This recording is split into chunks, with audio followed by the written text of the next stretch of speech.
பிரியமானவர்களே, கர்த்தர் உன் தேவன் உன்னை ஆசீர்வதித்தார். உபாகமம் 2:7 இவ்வாறு சொல்கிறது: கர்த்தர் உன் தேவன் நீ செய்த எல்லா செயல்களிலும் உன்னை ஆசீர்வதித்தார். இந்த பெரிய வனாந்தரத்தில் நீ நடந்ததை அவர் அறிந்தார். 40 ஆண்டுகளாக கர்த்தர் உன் தேவன் உன்னோடு இருந்தார். உனக்கு எதுவும் குறைவில்லை. இந்த வசனம் இஸ்ரவேல் ஜனங்கள் வனாந்தரத்தில் சந்தித்த 40 ஆண்டு கால வாழ்க்கையை ஒரே வரியில் சுருக்கி காட்டும் காட்சி.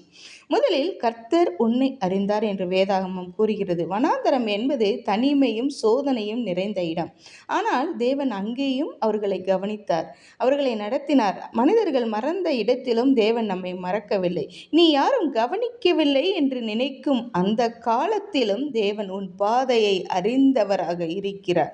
இரண்டாவதாக, 40 ஆண்டுகளாக கர்த்தர் உன்னோடு இருந்தார். அவர்கள் பரிபூரணமானவர்கள் அல்ல. பலமுறை முறுமுறுத்தார்கள், தோல்வியடைந்தார்கள். ஆனாலும் தேவன் அவர்களை விட்டு விலகவே இல்லை.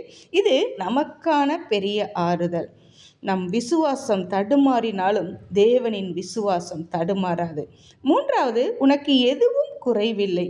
வனாந்தரத்தில் வீடுகள் இல்லை, விவசாயம் இல்லை, வருமானம் இல்லை. ஆனாலும் அவர்கள் பசி இல்லாதிருந்தார்கள்.